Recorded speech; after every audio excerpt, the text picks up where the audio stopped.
it's Anja here, and I'm back with another video for Ophelia Talks, and today Leila is joining me and I hope it will last.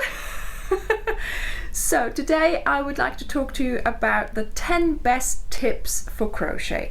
Now I have to give you a warning, these are my best tips, okay? I have been telling people these for a long time. You probably have heard me say some of the things in my videos, but I keep on saying the same thing, so I thought I might as well just try and put them all together in one video. So, tip number 10, watch the whole tutorial. Okay, watch the whole tutorial before you start, read the whole pattern before you start crocheting. That will give you a general idea of what you're making, but also you know, towards the end there'll be a picture or whatever of what it is that you're making, and that will give you a good idea of what you're supposed to do as well. Tip number 9, keep your project in a bag. We all know we don't just have one project, so it's always handy to keep it all together in a bag, or you know, several projects in several bags, and that way you can keep your hook, a pair of scissors, stitch markers with it. Now if you don't have that many hooks to leave with all your project bags, what I used to do, I used to make these little cards and write the number of the hook on there and then put it in with my project bag. I also would attach some yarn there just so that I would know which one it would go with. That really worked very well, but I now have my crochet buddy, and this gives me everything I need. So my scissors, my stitch markers, and of course it had the hook in it when before I started crocheting. So that's always handy. You just drop it, and because it has the lead on it, you can just, you know, find it really easily.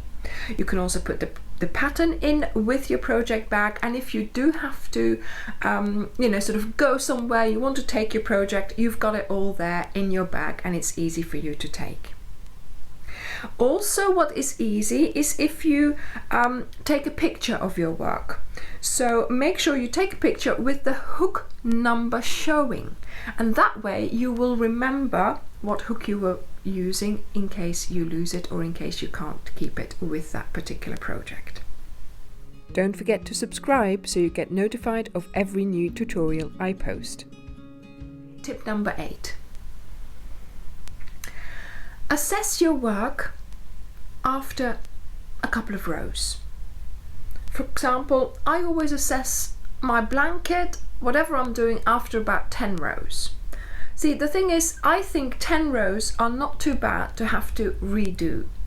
If you look at what you're doing after about 10 rows, you can gauge whether it is the right size, whether it is the right width, whether it is soft enough, whether it is what you want it to be like. If after 10 rows I am not completely happy, I will start again.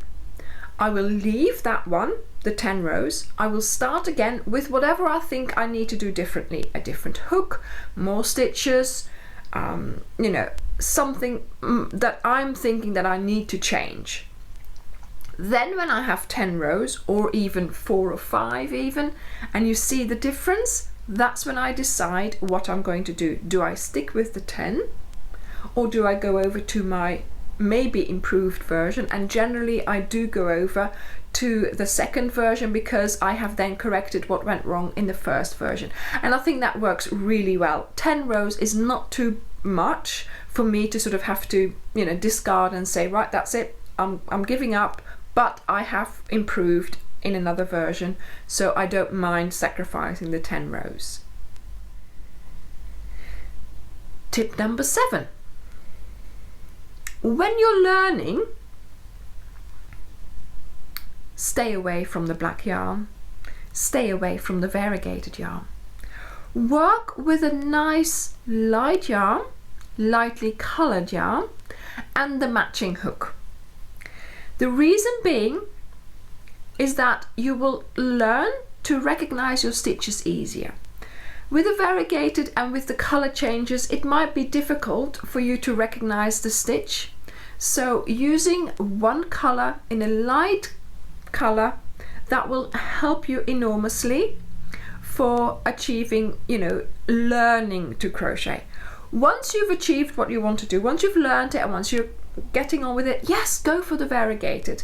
But it does help if you can just get started with a lightly colored one. Yes, Layla. Tip number 6. If you're making a sized garment, don't just take the designer's word for it. Okay, yes, they present you with different sizes, and this size is this many stitches and that size is that many stitches, and you do it, you think, oh, I'm a medium, I'll make that one, and you never try it on. That doesn't work. Okay, so when you start making a sized garment, make sure you try it on. I am known to try it on every row. But that does give you the opportunity to correct yourself. Like I said before, I once started a jumper thinking, yeah, I'll need a large, Oh my goodness, it was so big on me. And after 10 rows, I found out, yes, it was far too big. I started again and it was perfect in the medium. So, I didn't mind sacrificing the 10 rows because it saved me having to give up the whole jumper and having made it so big that I could, swim in it basically. So always, when you are doing a sized garment, try it on. Also, what I have to do as well, I very often when I'm doing a sized garment, I have to amend the amount of stitches or how many rows I do according to what I've tried on. And I always write down on the pattern, I generally print it off, and I will always write down somewhere on the pattern what I have changed, so that in future, if I wanted to make that again, I would have that reference. Tip number 5. We all like crocheting, like I'm doing here, just really getting on with it and enjoying crocheting. There is, however, something that's called a starting chain. And that just requires a little bit more of our attention. And I'm now thinking every time I have to do a starting chain, I'm just thinking, right, that's okay. I shall do it. I shall be patient. I shall take my time. I shall count. And generally I use stitch markers and I count every bit that I've done twice. So I do the 50 stitches for example, put the stitch marker, count it again, then do another 50, put the stitch marker, count it again. So I take my time with the starting chain. Also, I take my time with that first row onto the starting chain, because I believe if you start well, you will have less problems later on. I think I need a drink. So start your work really well. Know that you've got the right amount of stitches. Take your time counting them, assessing, recounting, making sure that it's all okay for those first few rows, and it will make such a difference later on.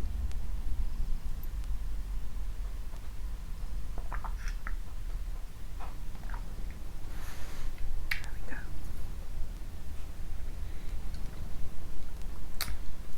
Do a bit more crochet here while I'm talking to you.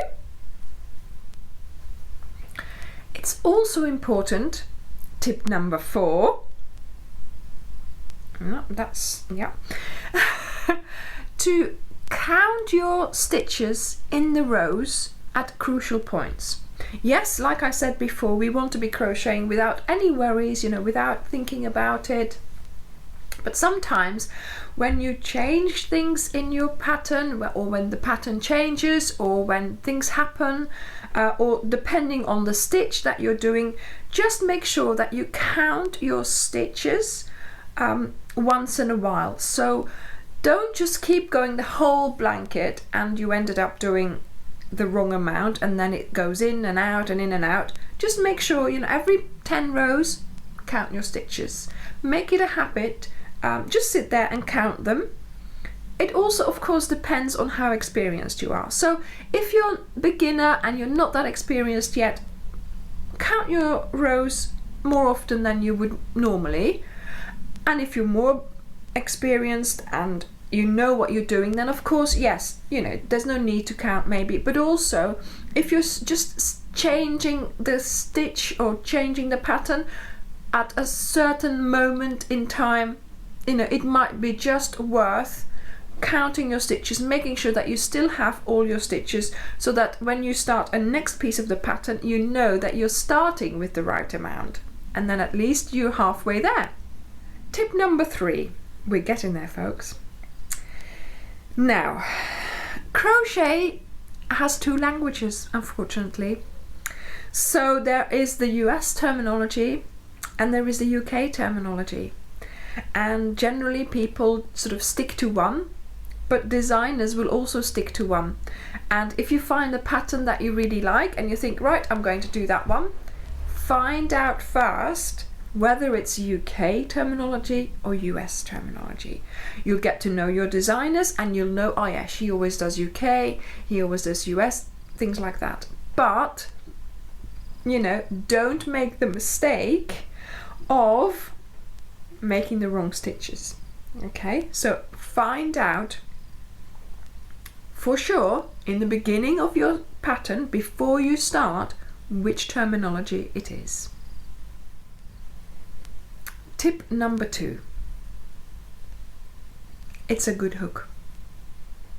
You can't beat a good hook. You just can't. I've tried many hooks. Some hooks just do not work for me. I like this higher hook. I use it all the time. I have the whole range of the higher. I have others. I have tried others, but I will always go back to a good metal hook that slides really easily. The head is of a certain sort of design which I like really much for my work. So, you know, find that hook that you really like using and stick to it. Try out others, certainly, but you know, you never know, of course, but do make sure you have a good hook.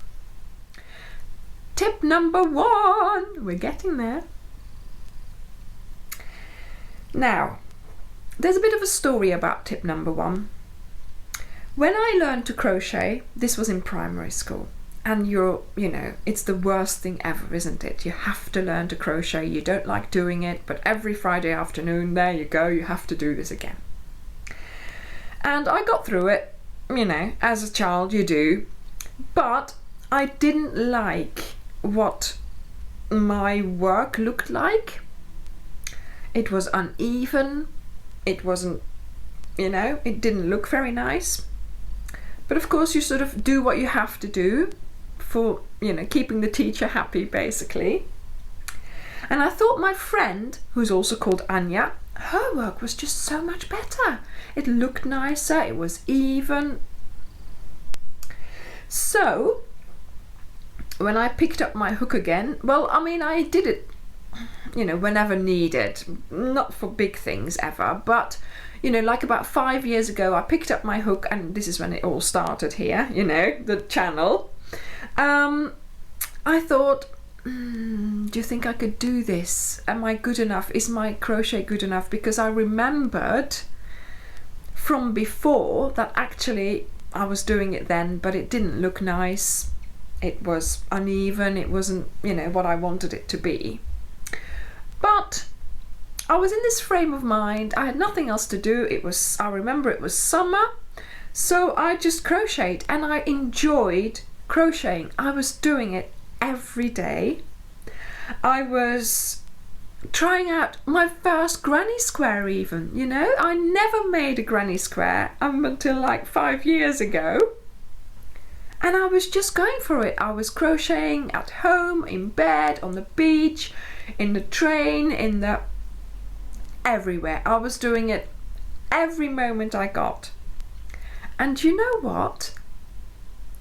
Actually, my crochet improved so much that I thought, hang on a minute, it looks nice, it looks even, all my stitches are lovely.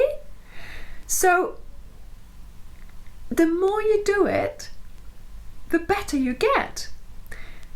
At school, of course, 8, 9, 10 years old, we had to learn, And there was no question of, oh no, you can't do it, you can give up. We all had to do it, even the boys. But then on the other hand, we also did some woodworking, which I enjoyed very much as well. So, we did both. The boys did woodworking and crochet, and we did crochet and woodworking, So that was really fun. But there was no thing about, oh, if you can't manage it, don't worry, you can do some drawing or something else. No, everybody had to learn to crochet, to knit, to do all these things, woodworking. But it's the practice that you have to do to get your stitches nice and even, to get your tension, to get the muscle memory for doing it. And that is my best tip, is the 3 P's. Practice, practice, and practice. When you're learning, practice, practice, and practice every day. Even if it's just 5 minutes a day, every evening, pick it up. Do a few chains. At the weekend, spend a bit longer. Do a few chains, do a few stitches. Try to make a granny square. Practice, practice, practice. If you're a intermediate, make a blanket. Make a whole blanket. Make an easy stitch like this one, and just practice, practice, practice. Repeat, repeat, repeat. If you're advanced, go out there and find a pattern that's really difficult and just practice it. Just do it, because you'll be able to, because you've had already so much practice, so much forming those stitches. You've got the muscle memory. If you then present it with a difficult stitch or a difficult row or something intricate to do, that's another level, of course, but you'll be able to do it because you know how to do the stitches, you know how to do the basic stuff, and that's the important thing. Just learn the stitches. There's only about 5 stitches or something that you have to learn. Chain, single crochet, double crochet, half double crochet. Once you know those, practice them, practice, practice, practice, and then off you go, and you'll be doing more and more difficult patterns as time goes on. But it is a matter of doing it every day. Not long if you don't have the time, but just give yourself that 5-10 minutes, half an hour every day to have a little bit of a practice. So practice, practice, practice. So what's your best crochet tip? Leave it for me in the comments down below. Okay, so I hope you enjoyed these 10 tips, and I will see you, and maybe Layla, in the next video. Bye! If you've enjoyed this video, please do consider sharing it with others. Thank you so very much for watching, and I also hope to see you on our Facebook group. Join me there.